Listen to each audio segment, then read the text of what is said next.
off. I want to dovetail off of what Jaime was saying. This focus on education, right? Everything that we need to do to make sure that the progress happens, that's part of our goals beyond just digital transformation. Governments have to give this more priority. Right. We are here, the World Bank and the IDB. We're here to make sure that investments are made in education, but we believe that part of what we're doing with this agreement is propping education up as something immensely important and poising ourselves to do what we need to do.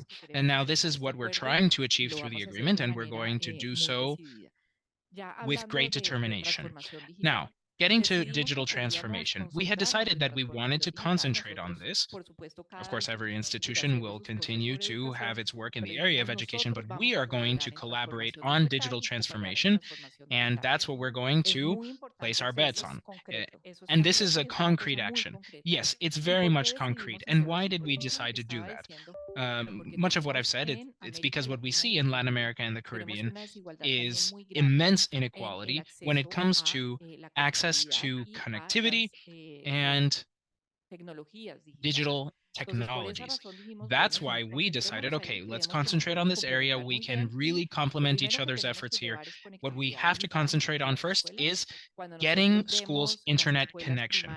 When we look at primary schools, 66% of primary schools don't have digital connection.